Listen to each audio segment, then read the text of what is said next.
அப்பாடா! ஒரு வழியா ஜெயிச்சாச்சு அப்படின்ற மாரி நடந்து முடிஞ்ச மேட்ச் தான் வந்து பார்த்தீங்கன்னா, India versus Australia 3rd T20 மேட்ச்ன்னே சொல்லலாம். எஸ் ஆல்ரெடி ஃபர்ஸ்ட் மேட்ச் மழையினால நின்னு போச்சு. செகண்ட் மேட்ச் ஆஸ்திரேலியா ஜெயிச்சுட்டாங்க. 3வது மேட்ச் கண்டிப்பா ஜெயிச்சே ஆகணும். ஏன்னா வந்து பார்த்தீங்கன்னா, பேலன்ஸ் இருக்கிற மேட்ச் எல்லாம் ஜெயிச்சா தான் சீரிஸ் வின் பண்ண முடியும் அப்படின்ற மாரி ஒரு கட்டாயத்தில டாஸ் வின் பண்ண இந்தியா பவுலிங்க செலக்ட் பண்ண டீம்ல பல சேஞ்சஸ் அர்ஷத் ராணாக்கு பதிலா ஹர்ஷித் சிங்க கொண்டு வந்தாங்க. அதுக்கப்புறம் வாஷிங்டன் சுந்தர் வந்தாப்படி, ஜிதேஷ் சர்மாலாம் வந்திருக்காங்க. ஆஹா!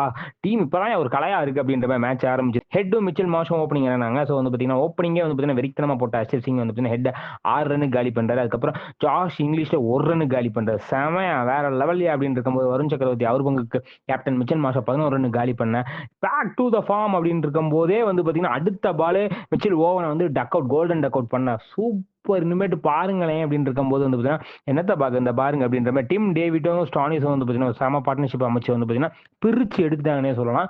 38 பாலுக்கு மனுஷன் 74 ரன்னு. அப்படியே ஆர்சிபில இந்த வருஷம் ஆடுனாரு பாருங்க, அதே மாரி ஆடி தொலைச்சிட்டாரே அப்படின்ற மாரி இருக்கும்போது, அந்த பக்கம் ஸ்டானிஸ் வந்து 39 பாலுக்கு 64 ரன்ன்ற மாரி வந்து பார்த்தீங்கன்னா, செமையா அ இது பண்ணாங்க. சிவம் தூபே கஷ்டப்பட்டு வந்து பார்த்தீங்கன்னா, டிம் டேவிட் விக்கெட் எடுத்தாரு.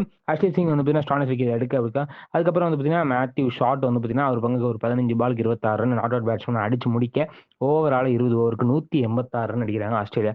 இத எப்படிங்க நாங்க அடிக்க போறோம்ன்ற மாரி இருந்த இந்தியன் ஃபேன்ஸுக்கு அபிஷேக் சர்மா ஒரு நல்ல தொடக்கம் குடுப்பாரா? சுமன் கில் நல்ல தொடக்கம் குடுப்பாரான்ற மாரி மேட்ச் ஆரம்பிச்சது.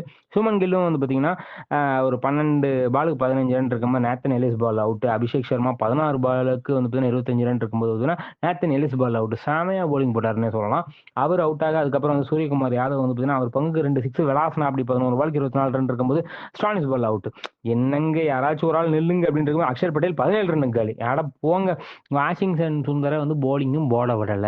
எதுக்கு அவர பேட்டிங் இறக்கிட்டுன்ற இருக்க மாரி இருக்கும்போது, அங்க தான்டா ட்விஸ்ட்டே அப்படின்ற மாரி வந்து பார்த்தீங்கன்னா, ஒரு ட்விஸ்ட் அண்ட் டர்ன்ஸா வந்து பார்த்தீங்கன்னா, 23 பாலுக்கு மனுஷன் 49 ரன் அடிச்சு இந்தியாவை வெற்றி பெற செய்து விட்டார் அப்படின்னு சொல்லலாம். அந்த அளவுக்கு ஒரு செம்ம பெர்ஃபார்மன்ஸ் 4 6 3 4 திலக் வர்மா வந்து 26 பாலுக்கு 29 ரன்ன்ற மாரி ஒரு ஓடி இன்னிங்ஸ். ஜிதேஷ் சர்மா செமையானாருன்னே சொல்லலாம். 13 பாலுக்கு வந்த பாலே 13 பாலுக்கு 22 ரன்ன்ற மாரி அடிச்சு வந்து பார்த்தீங்கன்னா, 19வது ஓவர்லயே வந்து பார்த்தீங்கன்னா, வெற்றி இலக்கை 5 விக்கெட் வித்தியாசத்தில் இந்தியா அபார வெற்றி அப்படின்ற மாரி வந்து பார்த்தீங்கன்னா, வெற்றி பெற்றாங்க. ஸோ பேலன்ஸ் இருக்கிற மேட்சும் ஜெயிச்சு வந்து பார்த்தீங்கன்னா, டோர்னமெண்ட்ட வென்று வாங்க ராசாக்களே அப்படின்ற மாரி சொல்லிக்கிட்டு, இந்த வீடியோ உங்களுக்கு பிடிச்சிருந்தா லைக் பண்ணுங்க, ஷேர் பண்ணுங்க, கமெண்ட் பண்ணுங்க. மறக்காம தினமலரை சப்ஸ்கிரைப் பண்ணுங்க. நன்றி, வணக்கம்.